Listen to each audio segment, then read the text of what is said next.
All right, so I see the number of participants starting to grow, and it is my pleasure to welcome you all to this webinar about higher education for Latinos and for Latino students, and also talking to some educational institutions that are doing some good job in continuing this challenge of educating during these pandemic times. So it is my pleasure to welcome my three guests. I'm Jorge Ferraiz from Latino Leaders Magazine. I'm the publisher, and we have a very, very nice panelist setup here. And I will let them introduce themselves, and I will start with Dr. Antonia Villarruel. Doctor, welcome, and please let us know what is your role and what are you doing there? Great. Hi, Jorge. Thank you for inviting me to be part of this panel with distinguished colleagues. I am the Dean of the School of Nursing at the University of Pennsylvania, and I am proud to say that we have been ranked #1 in the world for nursing programs. So glad to be here. Great. And we all know that your school, nursing, is a very important school for, especially for Latino students, and you will explain that a little bit later. Secondly, we have Linda Garza Battles, and I am very happy to welcome you, Linda. Please go ahead and introduce yourself. Thank you, Jorge, and welcome everybody. Good afternoon. Thank you so much for inviting me to participate in this highly esteemed panel. I serve as a regional director for Western Governors University, which is a private, nonprofit, accredited, and 100% online university. We were founded in 1997 by a bipartisan group of 19 governors who had the extraordinary vision of using technology and competency-based education to not only expand higher education for working adults, but to better align higher education to workforce needs. And so I'm really excited to be here. Just a little bit of background. I used to work at the Texas Higher Education Coordinating Board for 19 years, and then worked at the Texas Legislature for 6 years. So in my 25 years working with public and private traditional institutions of higher education, I just want to say that I can appreciate the significant challenge that it was for these institutions to pivot so quickly to online education when the pandemic hit. And I just think it's great that our students can continue learning through online education, but there's clearly still a lot of work to be done in terms of ensuring that those online courses are delivered in a high quality, personalized and engaged learning model. So I'm looking forward to today's conversation about what the future of higher education should look like, and really excited to be here. Thank you. Thank you, Linda. And thirdly, we have Troy Johnson, who is head of enrollment for University of Texas at Arlington. Troy, welcome. Thank you very much, Jorge. It's a pleasure to get to be here with you, the panelists, and a great audience you've assembled. I greatly admire Latino leaders and its leadership for our country, and especially for leaders in the Latino communities that engage in your publication. It's a great publication. It advances knowledge, it advances community, strength, and unity, and I appreciate that very much. It's really an honor to be able to be here today to talk about this really interesting transformation that did truly happen to us very quickly in these bricks and mortar universities especially, and even those that have big online programs. We have a large RN to BSN completion program that is online, and it's been affected by the pandemic. In fact, if for no other reason, by the crisis that it's posed on healthcare workers trying to complete degrees, which I know Antonia is an expert on and can comment more about. Our university is a very proud university, especially when it comes to serving our Hispanic communities.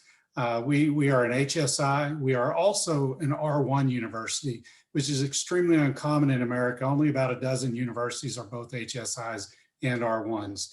About 34% of our students are Hispanic Latino, and we're very proud of numerous awards we've received and of some of our staff that they've received for their service.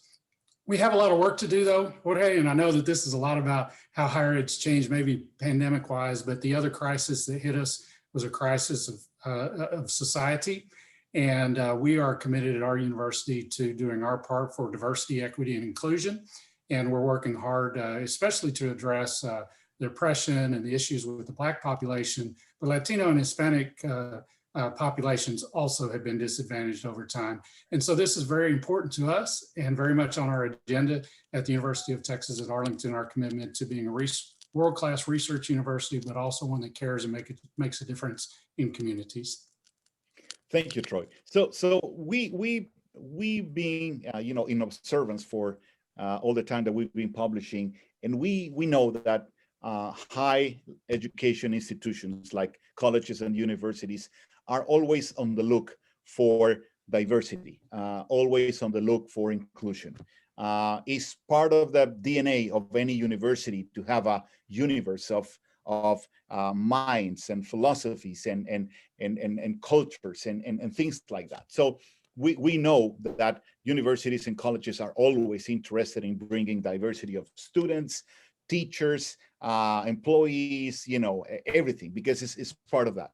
Now, on the other hand, the Latino population is a little bit challenging when it comes to higher education, because we don't perform that well in terms of enrollment, enrolling to college, and then graduating, and then maybe seeking a postgraduate or a degree or something like that. So before and after the pandemic, how has this changed in each of your institutions? We know you all have different cases, and that was kind of the spirit of this panel, to organize something in which we have three very different institutions here.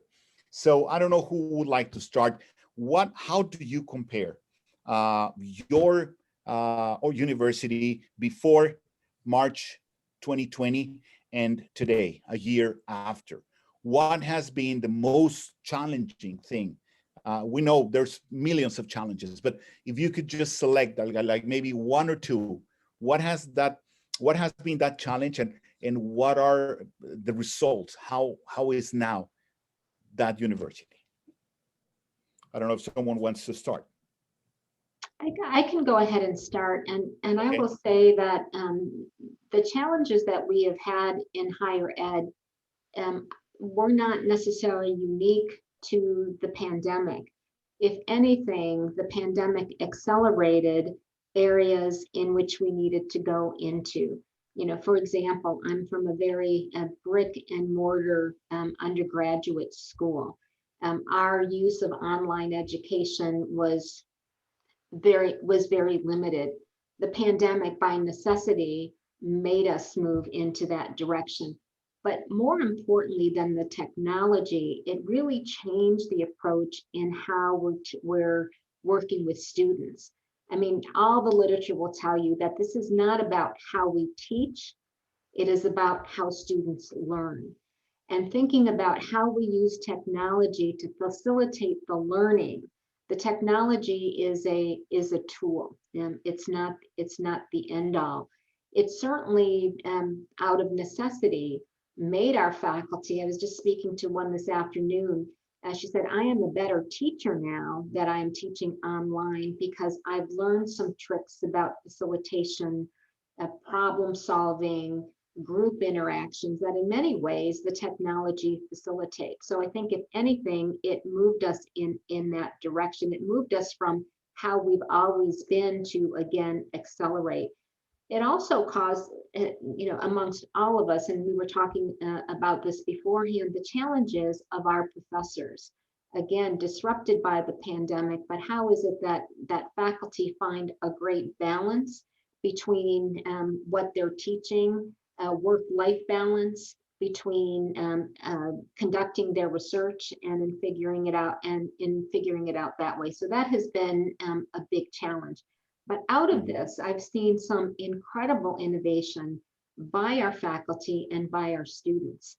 I'm the dean of the School of Nursing, and I will tell you, not everything can be done online because of state regulations, board regulations. we have to have patient contact. But there were the big innovation that happened, for example, was our use of telehealth. That again had been that's something in the future that we'll use for whatever. Well, all of the hospitals, because they weren't accepting patients, had to engage in telehealth. And so it was a fabulous learning opportunity for our students to be engaged in now a technology and use of technology in a way of delivering services that is the new normal. So out of this crisis came a lot of innovation in how we teach, in how students learn, and again, in different opportunities for learning. So I would like to say, I will look at things with the glass half full, that it really did provide us with opportunities to accelerate areas that we knew we needed to go into, but were much more in the distance. In that sense, Troy, for example, the enrollment, how that has changed over a year? Oh, this is a great question, Jorge. And yesterday in the national magazine for universities and colleges known as the Chronicle of Higher Education, the headline was something like this. People in my job were called enrollment managers. The headline was, "Enrollment managers are flying blind." And if you can imagine being an executive of any level, a dean of a nursing school, or in your role, Jorge, and a headline saying that you and your role are flying blind. I will say that sometimes headlines do drive interest. You know that, you're in this business, and so a well-chosen headline gets attention, and that is true. But the biggest change is that it's so much change at once, right? And it's change in my field, we work with not only future students, new students, which is a particular kind of impact that is dramatic. High school counselors, for example, just have not had the time that they normally would to help with college going matters. The emergency has required whole enterprises that might have used to given counseling about filling applications, filling FAFSAs, financial aid forms, et cetera. Those things have suffered tremendously in this year. And so this graduating class now, but also I'll warn us all, the juniors right now, and Jorge, you mentioned you have a junior. They're really at risk in understanding how to get financial resources their families are, especially low-income families, and those that don't have college experience in their household, for example. But I'll say almost all are, because it's complicated. People can't visit a campus, make sure that there's a fit. It's really limited in that regard. By now, my junior and I would have visited at least a couple of campuses right here in the Dallas Metroplex. We haven't done that. And I'm not really sure when we'll actually physically get on too many campuses. But these kinds of things really upset what's had been a natural harmony of cycles of how things are done. And so all of this work has gone online, much like the academic enterprise. And so universities have had to be very creative, and admissions officers are some of the most creative at universities anyhow. And they've made the transition. I have an amazing staff that have made virtual events very common. We also have made great use of drive-through events to recognize. The first one we did, where it was for our admitted students last summer, who you'll remember they didn't have commencement exercises, they didn't have proms, they were really left out. And we thought, well, what could we do for our class? Well, we had a very safe drive-through event. And I think, as you've exhibited in your firm, and at least your ethos that you've shared earlier, Jorge, if we can be safe in our activities, and actually we should strive to do that, then we can have some kinds of face-to-face events, or at least close proximity events, that preserve the human aspect of college going, of going to college, of learning. Because the challenge that I know that Antonia has to face too is really a mental health challenge as well. So this whole adjustment to not being in a classroom with peers, not seeing faculty face-to-face, not interacting with the physical space, whether that be the beauty of the architecture or getting to enjoy the aesthetics of the art gallery, those kinds of things all grow people, especially youngsters whose minds are growing. And they're a very important part of college, just as the curriculum is too. And so we've really had to go back to the books and to figure out how to make these kinds of things happen. And we're not out of the woods yet, because we do know, especially for electronic access. I don't know how many meetings you've been on today, but 2 of mine this morning were really thwarted because of choppy internet access in some of our homes. That's and so you think about 6-year-olds and 16-year-olds trying to learn from home, or now 20-year-olds trying to learn advanced physics, and the internet doesn't work in their apartment complex, right? Yeah. Those are real issues, and higher ed's got to pay attention to it. And universities like University of Texas at Arlington, middle of Dallas-Fort Worth, 42,000 students. And part of these communities, we're really stepping up to try to help provide solutions. We're going to bring a lot of students back in the fall, we hope, but we also know that, as Antonio said, this, unlike starting up, say, an airline again, and you fly planes again, and you go to destinations again, that's not higher ed anymore. We're going to be very different going forward. Pretty exciting times. That's really good news. Linda, I left you at the end of this first question on purpose, because you are different. You before the pandemic, you already were on remote, because that's the concept of WGU. So what you already, of course, have solved many of these maybe technically problems that Troy was mentioning, and maybe you have programs that are not required to be presential, like Antonia was mentioning on the practices and the patient relationship. So how this pandemic this year has transformed your university? Well, I would say WGU was designed for this type of situation, and we've only moved forward since the pandemic hit. We've actually had year-over-year growth of 9% in our enrollments, and we were able to graduate about 47,000 graduates in 2020. So we continued moving forward. Our business model, our competency-based education learning model, everything being online, really helped us. And we didn't have any major disruptions due to the pandemic to our budget. We are solely self-sustaining on tuition, and everything that we invest in is in student learning. So we are unfortunately, our students did experience impact, just like all Americans did and all Texans. But they did have some financial and healthcare hardships because of the pandemic. And we were very fortunate because prior to COVID, we had established what's called the Environmental Barriers Program. And that was designed specifically to proactively identify and support those students who are facing barriers due to natural disasters, and was really putting them at risk from completing their programs. So when the pandemic hit, we were really able to just get into that infrastructure and start quickly identifying students who are in need for emergency aid. And we're very pleased that we were able to award over 2.5 million in 500 mini grants to 4,300 students to cover non-tuition expenses. But I think what this has really shined a light on the whole pandemic and moving online.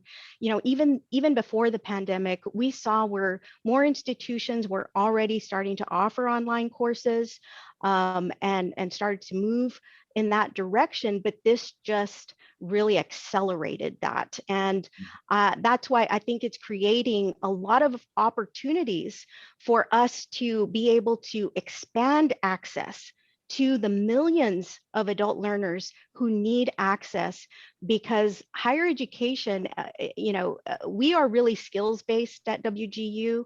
We focus in the high demand fields of business, IT, health professions, which includes nursing. So we do have nursing students who were impacted because they couldn't do their in-person clinical rotations in labs. And we adjusted for that. And we also have teacher education. So they're very focused in where the high demand fields are. And we work very closely with workforce, business and industry to ensure that those skills and competencies are embedded in every course, every degree program that we offer, all the curriculum. So that way our students are ready for the workforce. But I think, again, there's lots of opportunity here for public and private traditional institutions to provide these alternative pathways to the millions of students who don't have access, to the Latina students who maybe can't afford to quit their job and go to school and sit in a classroom. We need to be more student-centered in the way that we deliver higher education in order to ensure that more individuals have that opportunity to improve their lives through education. And that's our mission. We are focused on that. We're focused on making sure that we are expanding access and attainment. So equitable access is a huge goal for us, making sure that the return on investment for our students is there, because we have such a low cost. And we have pretty much 47% of our students don't have to take out a student loan. So they're not strapped with student debt. But even when you compare those who do take loans out, I think their debt is like $15,000 compared to the national average at other institutions of $29,000. So it's a matter of making sure that we're providing those alternative pathways using technology to innovate and ensure that that promise of opportunity is available to everybody.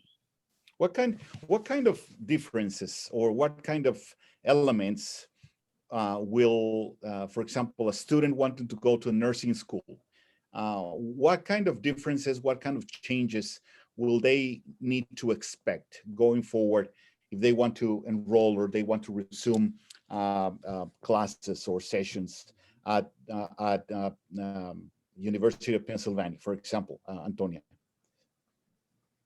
So I'm not sure that there's a difference in what they, what they choose to expect. I think what I was struck from in hearing Linda is that it's wonderful that our students have different venues of how to access higher education. So again, if we're looking at again being more student-centric, there may be kids, adolescents, young adults who very much could align themselves with an online program, because they have to work or that's how they learn better, etc.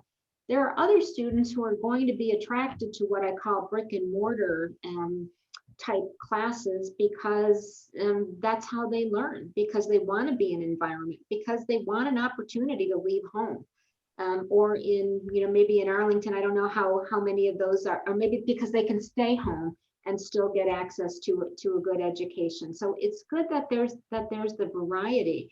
I think every school, university offers different components. So again, like Troy, we're, research intensive, university. Our school is known for having, top NIH funded researchers. People may not know what that is and means, but again, it provides an opportunity. We also have access to extraordinary clinical experiences that you can walk to be at a liberal arts college and campus, to take advantage of, the schools of arts and sciences and dentistry and social work, where we really do mingle. And again, global opportunities are absolutely tremendous. And I do want to say that I am extremely proud of my university, who has made a priority of providing excellent financial aid, so that again, if you have the need and you meet our requirements, you are guaranteed a no loan, need-based financial aid, in addition to, again, to the supportive components that you need to be successful. And I think, again, I feel when I remember interviewing at Penn, and I'm thinking, I don't know if I can work here because I'm at work at a public university and I believe in access. And when I read what the university was doing, and it's like, who knows that you're doing this? I mean, certainly not people in my community. So Yeah. I think we have to broaden our young people's perspective of what is open to them, and they can choose. I always tell people, worry about getting into a university first, and then the rest of the things will follow to you. But I think that's what we have to be able to communicate. And it's great that we have a variety of opportunities and that can be student driven, that our students can find what the right mix is for them, whatever profession they want to go into. Now, Troy, how do you see that? What are the new arguments that you're going to use to outreach to students and enroll in this environment going forward? We were also talking before that maybe the return to the campus will be like this fall, if everything goes well. I don't know what's the plan for UTA, but in that sense, and especially given the fact that you have a large portion of Hispanic and Latino students whose conditions might be a little bit different. I wouldn't like to use any qualificative there, but might be different than other students. So what are those arguments, strategies that you plan to follow? Right, and you make a good point. Even we all know on this call that the Latino community is not a homogeneous one. It's quite a heterogeneous community that represents all kinds of people from all kinds of countries, all kinds of income levels and educational levels too. So the conversation continues to be right now, and it's very important that higher education has a value proposition that families and students have to learn about sometimes, or if they already knew about, don't forget it. The crises that have confronted us, whether they're the economic, they're the social crisis, and certainly the pandemic itself, they have people uncertain about all kinds of things.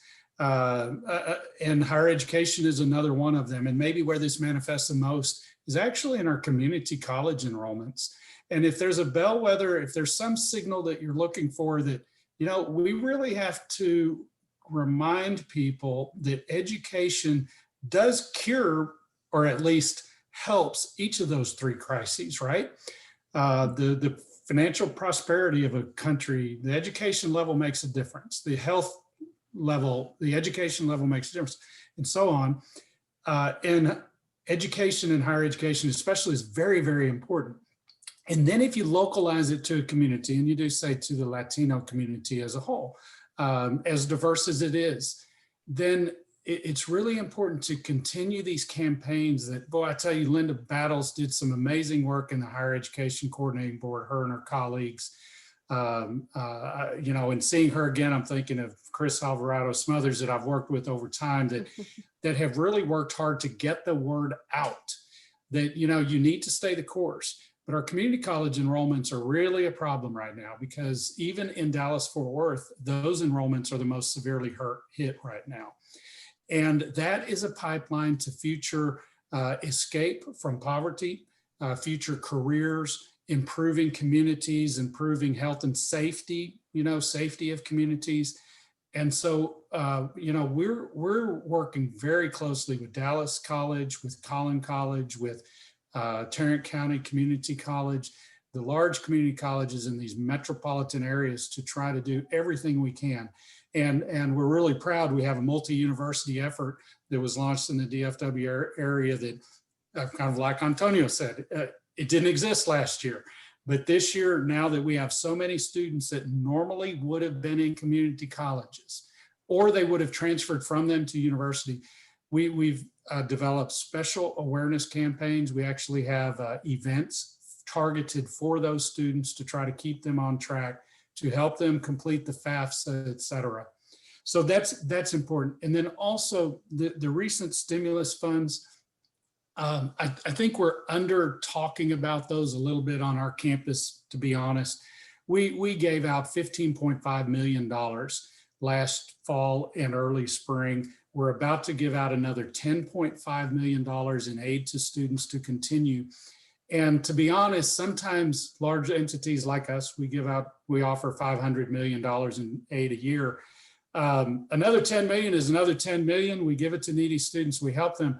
But I don't think we've told communities that universities and these funds are helping kids go to college. Parents that are single parents or even low-income family parents get their degree, finish their degree, move up. I feel like, and as I think about you and your work, Jorge, I'm thinking we have some opportunity there to get the word out that there are dollars, there are special dollars, and the recently signed bill I'm not even talking about those dollars. That could be another $15 to $30 million our university alone will be putting in the hands of students. And so the message there is hope. The message there is help, and stay the course. Mm-hmm. Now, in every country in the world, it's difficult to attend college, right? It's not only a U.S. Phenomenon, and it's certainly not only a phenomenon or a issue exclusive from diverse communities like the Latino community. So going to college, going to the university means something. Sometimes means time, money, resources, that you need to focus on your education and start working later in life, things like that. So leaving aside a little bit the disadvantages for communities of color like Latino, and focusing more on the advantages of the e-learning and the advantages of many things that this pandemic showed us, like things that showed to the University of Pennsylvania, things that showed to UTA. Linda, in your vision, you that are already there before, what do you think are the tools going forward? What is going to be increased?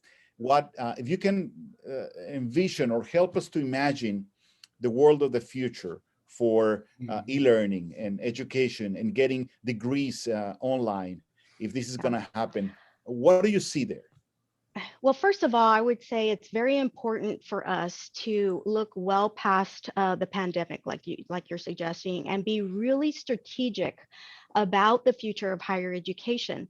Let's not forget that higher education, even before we entered the pandemic, had pre-existing issues and concerns like rapidly increasing tuition, wide disconnection between higher education and workforce needs, just outstanding student loan debt, and unacceptable racial disparities in access and completion. So now is the time to really embrace innovation through technology. And we need to rethink about our regulations, our federal and state regulations that hamper that innovation.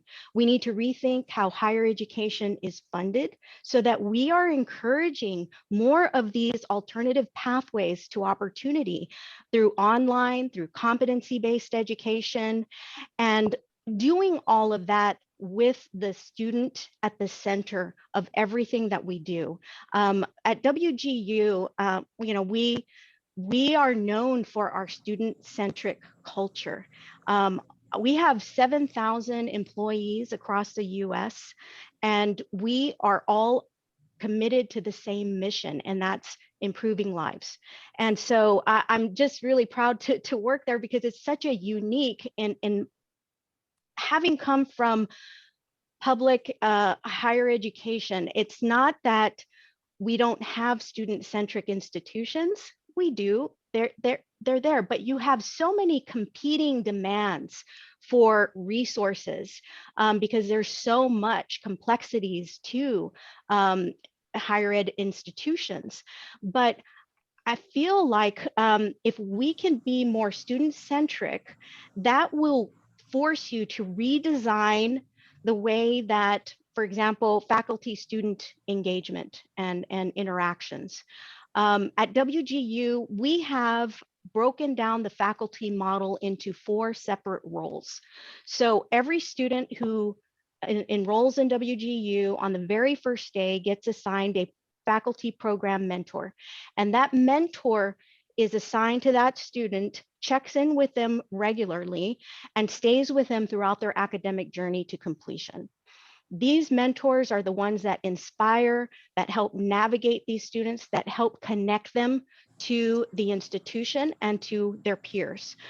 We have faculty who work with business and industry to ensure our programs are skills-based. We have separate faculty who teach, who are instructors and help answer questions from students as they're progressing.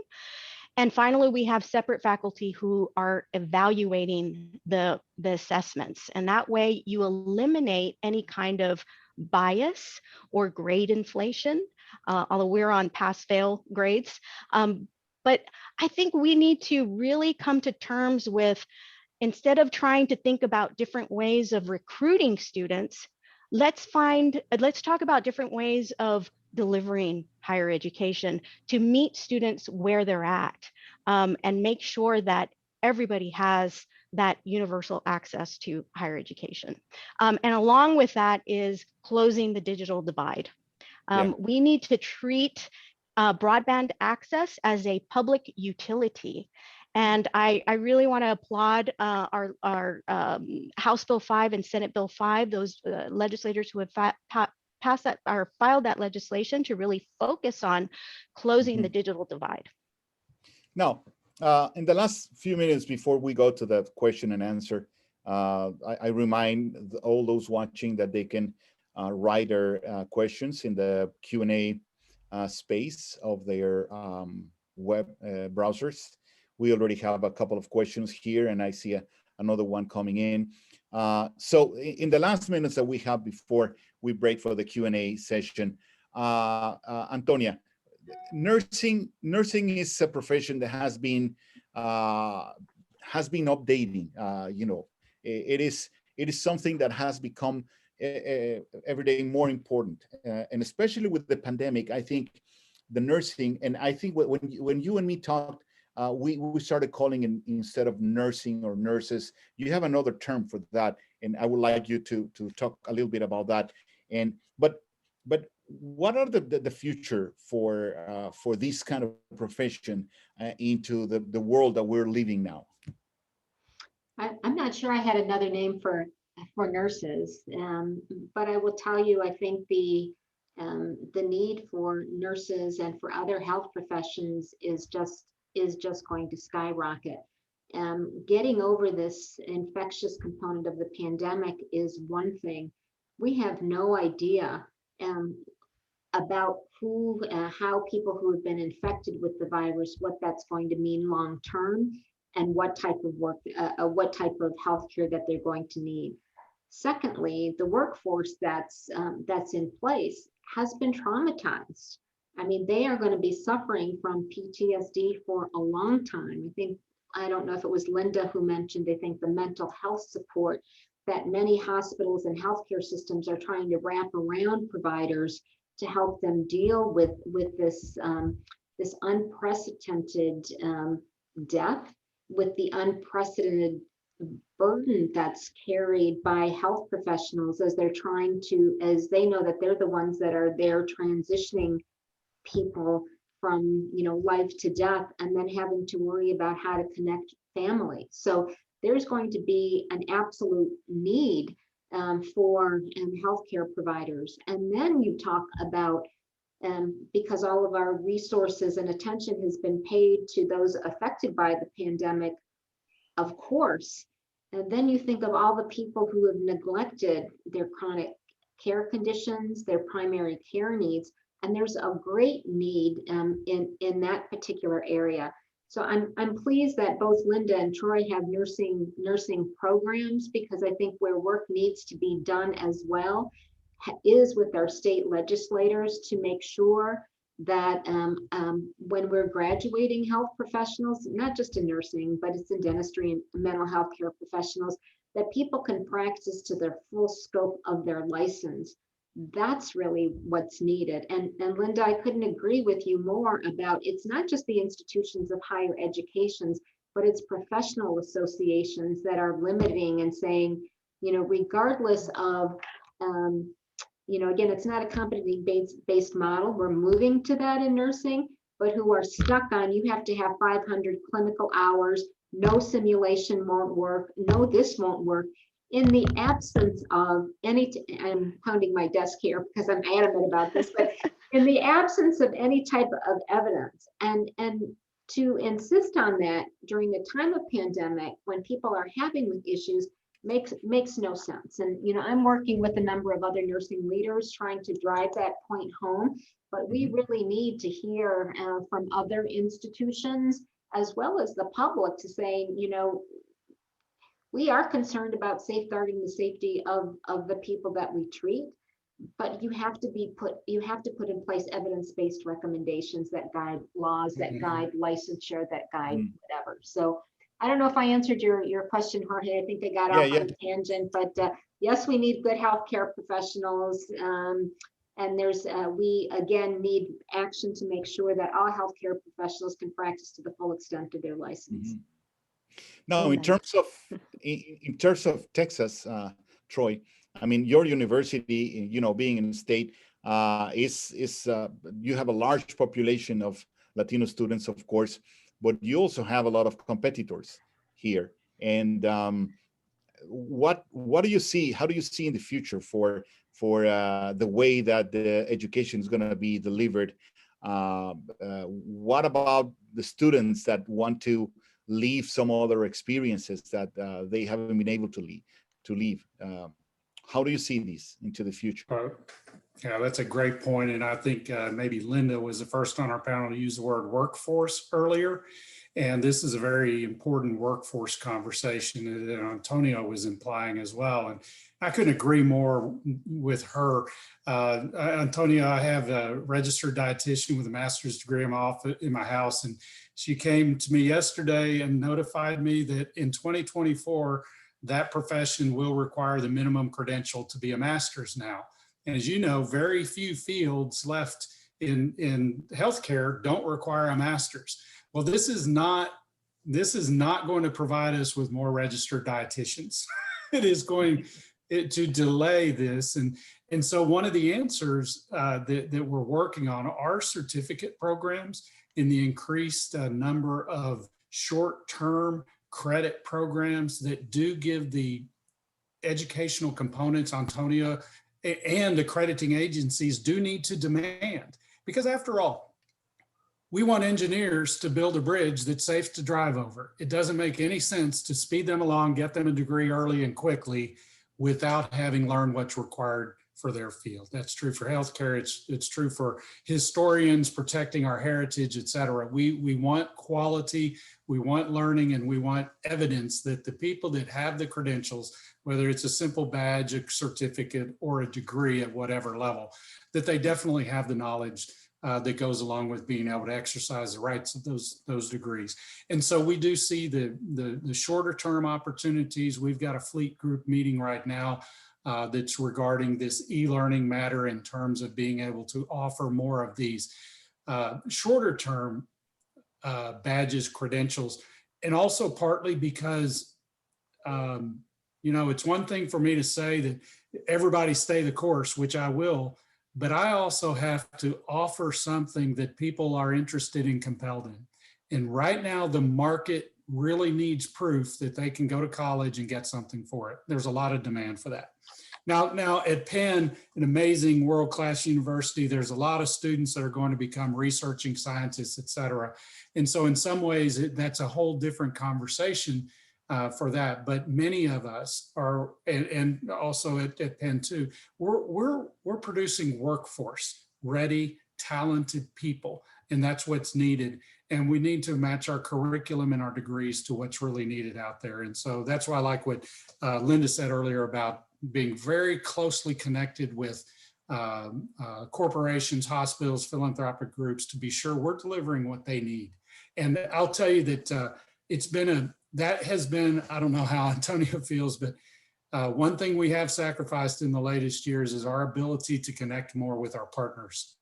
This has really suffered. So whether it be with the superintendent for curriculum at the local school district, or it be with some of our corporate partners that give internships, it's made it harder. And so we do have some work to do to get back to where we were. And we're working on that too, but it has suffered a little bit. All right. Linda, as a final thing before going to the questions, a couple of minutes. In your area, universities, I mean, growing everywhere, and you have the availability to be, remote and virtual and all that. How do you plan to grow your business model? How do you plan to attract more students to be able to be happy with the idea and model of remote learning completely? So we're growing every day. We enroll students at the first of every month. So we have that flexibility for students who decide that they want to go, and then they get all their paperwork in with us, and then they start the next month. So that flexibility is key to ensuring that that access is available to them. Making sure that we're providing equitable access, grants and scholarships to make sure that they can afford it. I saw somebody asking about how can low-income students afford the technology to be able to access degree programs online. And WGU has what's called the Online Access Scholarship, which provides the funding to either provide them with the laptop and webcam that they need to make sure that they have the infrastructure to access broadband internet, or if they have the access already, but they don't have the money to subscribe, this really helps them. And it's not only the online access, it's stackable for other grants that we offer. We have a resiliency grant for those who have been negatively impacted by things like the pandemic and have a loss of income, and they need to come back to higher education to upskill or reskill. With the pandemic, millions of jobs have gone away, and a lot of them are not coming back. So we need to make sure that higher education is that resource for students to be able to come in. And if they, I totally agree with what Troy was saying about providing those short-term micro credentials. That's exactly what we're doing at WGU, and they're stackable towards a degree, so that if students don't have the time or the resources to get a full-blown bachelor's degree, at least they can get these micro credentials. They can show their industry recognized micro credentials, and they're waiting for them there when they come back to complete their degree at any time. So these are things we need to just make sure that we can be nimble in terms of educating a skilled workforce. We need to prepare them to be workforce ready. And I'm so excited because there's just so much potential for expanding access now. And I think, again, we were slowly coming to using technology and online education to do that. But I think this has accelerated it, and I'm really excited about what the future holds. So, yeah. And we're happy to provide be a resource to any institution. We have held workshops in the past to share our model, because it's in our best interest and in line with our mission to have as many of these programs available.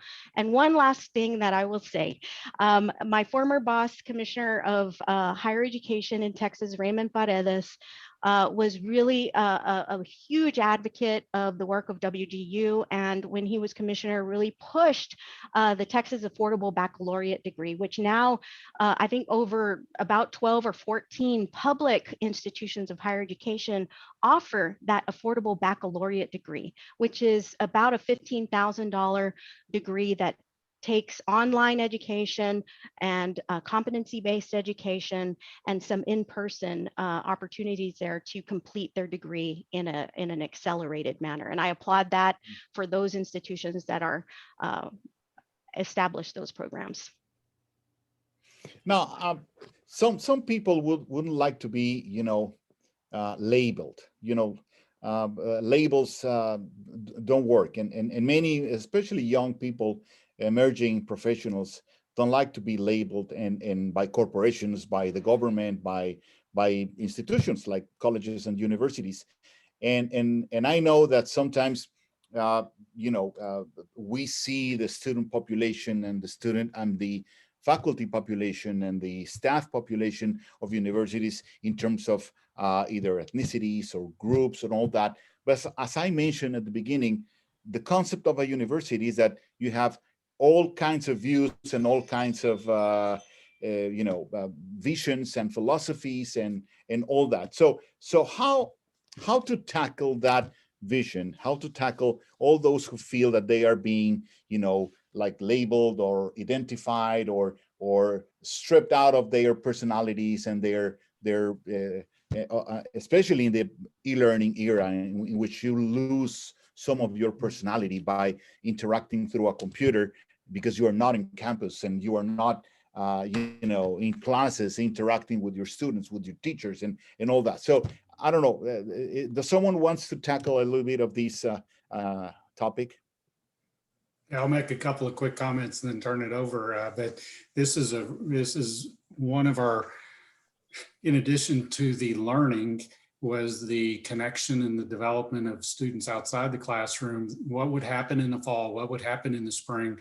I do have some good news. Some of this continued organically because of the nature of college students, because of the nature of people learning and being in classrooms, and the way that many students use all kinds of media to connect and get together, especially social media. So we were really pleased, for example, our Vietnamese Student Association, which is very large, very proud group. They had their Lunar New Year event in January as usual. They're really on track and stayed connected, despite the fact that we had to tell them they cannot gather in person on our campus and advise them not to do that for months. And so you are right, these are really competing objectives, health versus development and connection. So I do say that there is hope, because there was still connectivity. It was different. I think Antonio mentioned, we all were a little bit surprised how faculty did a pretty good job bringing people together. Students still connected in those kinds of ways. But we've surveyed our students. We're learning more about what they feel like they missed. I'm a mentor to a couple of students, and one young man, a first generation college student on a scholarship. It's hard to know why he's struggling so much. He had good high school credentials, not the top, but he really had a tough time with physics, and many of us, as we discuss these cases, are starting to wonder if it really is that environment. We need to get back to be able to having people together at least reinstate some of that normalcy to help, so that those identities and those connections can help. I think in Texas, we're diversifying by leaps and bounds in terms of population changes and growth. My university happens to be remarkably diverse, with only 30% of its population being Anglo or white. And so we have a great mix, but that's not the normal case of Texas public universities, as most universities across America. So we have a ways to go to continue to diversify, and many universities in Texas, and we have initiated substantial efforts this year. We have an 8-point plan. We've hired a vice president for diversity, equity, and inclusion, or we're about to hire them.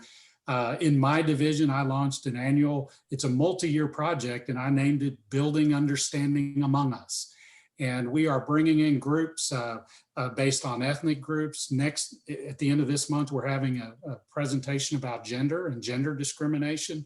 And so the good news I can tell you, in the higher education enterprise, there is heightened awareness. And at least in many universities that I get to work with, I see a lot of action in this regard, so that people can celebrate and hold on to their identities, but also learn from others and help others learn about them.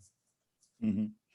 Does anyone wants to add to that point? Yeah, I would like to say that there has to be a balance. I mean, in certain professions, and I'll say nursing, engineering, there are absolutely some skill-based components that you have to learn, that there isn't a lot of room for creativity. I mean, you need a blood transfusion. There's a mechanic about how to do that and things that you have to watch for. And you have to learn that. But that's not the essence of what many professions are. It is, and again, it's these, I see the tension in the chat about shaping somebody for a workforce versus letting people be and discover what they want to be. And I think that's that's why nursing, for example, is part of the liberal arts education in nursing and other professions is so important, because knowledge of humanities, knowledge of literature, knowledge of whatever you want to do is critical to your own development as a person and as a professional. So those take equal weight. I think Linda has said this several times before, and which we're all recognizing that these millennials are, I want to learn what I want to learn in the way that I want to learn it. And sometimes the best thing that we can do is to get out of the way. Maybe help guide them, make sure that they don't jump off a cliff with what they're going, or share what's like, well, that's interesting. Here's something for you to think about. But student-centered learning means that they go in the direction that they want to do, and you are there to guide, or you're there to help pick up the pieces and help them to regroup. And that's the piece I think that that we absolutely need to be able to ingrain in how it is, not that we teach, but how students learn. So again, that we're not creating a mold.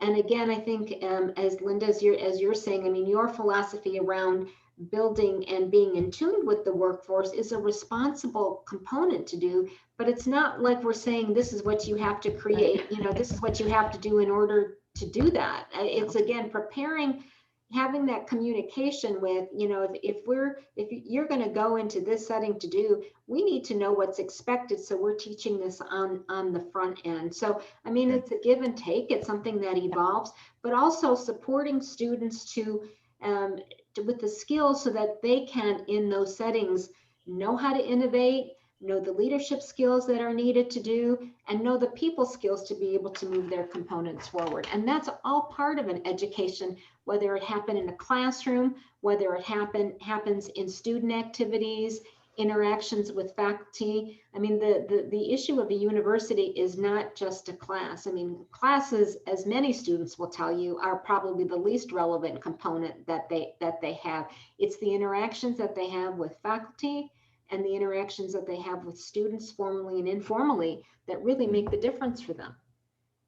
Now, I want to jump very quick into the last topic that we have, because someone is posting a very interesting point of view about the social component of being together, right?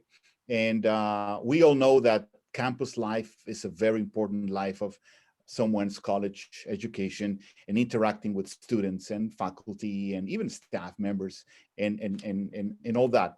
But we need to face it. I mean, we just passed 1 year of secluding ourselves and learning from computers and from screens, and everything was online. Even our friends, right?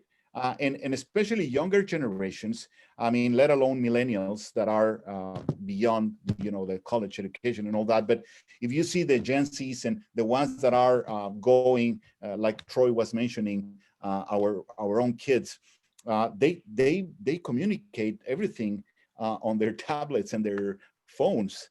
They even talk to a person, even if they are in the same room. They prefer to do it on the phone and putting those little faces and the figures and all that.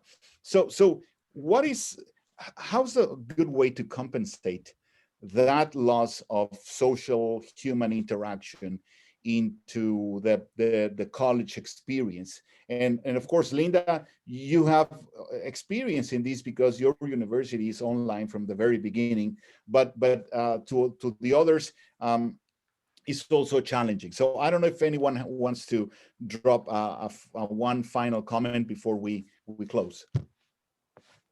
Well, if you don't mind, I'd love to just say at WGU, our motto is online doesn't mean you're alone. And because of our innovative faculty model, they have regular contact with our faculty. Our students also connect with other students through the student portal and online learning communities that keep them engaged, and they support each other. But I would argue that it's not an either or question. It's like Antonia said, it's a balance, it's a combination. So I think what we're going to see as a result of this past year and everybody kind of getting used to Zoom meetings, I think you're Yeah. going to see more of a hybrid approach that I think will work well with being able to scale opportunities and using that technology to be able to provide a much more personalized, individualized learning experience for the learner. So I don't think we need to choose. I think we can blend. We can. There's always going to be a demand for traditional in-person education and get that socialization that comes with that. I'm a two-time graduate of UT Austin, and I know that I got a lot out of that. But there are also those who that doesn't work for them, and that's the majority of adult learners. We have about 40 to 50 million nationally adult learners, 4 million in Texas who have some college no credential. They left traditional higher education for a reason. So we're trying to get them back in, get their credential, to get them back into the workforce. And that's their choice. They've made that choice. That's where they want to go. And we want to accommodate them. And like Antonia said, it's our responsibility to make sure that those who go to higher education to get a job, that they're getting the competencies, the skills that they need to be successful once they get into the workforce. All right. Any other comment from Troy or Antonia regarding this? I would just say that that our students will help us figure it out. They will figure it out, and they'll ask for the resources that they need. So I think we just join them in partnership, but they'll figure it out. All right. Troy? Yeah, just a nod to the communities that we've got to connect with, right? And so they're outside of our campus, and we do have to reach out to them. And frankly, that's where I think you come into play, Jorge, is carrying messages and reminding people of the importance and value and addressing some of these really interesting questions and comments in the chat that we haven't gotten to unpack, but that are serious. And education is going to be a solution to a lot of this. Yeah. All right. Well, I really want to thank all of you. As you said, we have some more topics and issues on the chat that we would like to address and speak more. But at the end of the day, every individual is responsible for his own future, right? And his own education is part of that responsibility, and is part of that trend or trace that you need to follow to become an educated citizen, to become an educated employee, executive, researcher, nurse, teacher, engineer, whatever profession that you choose. So I think universities are being created to make us students think about ourselves and think, how are we going to do with the tools that we are giving to succeed in life, right? They're not magic either solutions, nor anything else that they are made to expose your advantages. No, so with this, I want to thank you very much for your insights. I know we're living very interesting times in many senses, but the truth is that all these pandemic and all these changes that we have experienced are making this industry, the education, going very different, or not very different, but somehow different from what we envisioned. So we have good opportunities and also good challenges into the future. Again, Latino Leaders Magazine, Jorge Ferraez, I'm the publisher. Thank you, all the people who participated. Thank you for your questions. Thank you for your comments. And thank you, Antonia. Thank you, Troy. Thank you, Linda. And we hope we can do this again soon. Thank you. Adios. Bye. All right. Bye-bye. Bye-bye. Thank you. Thank you.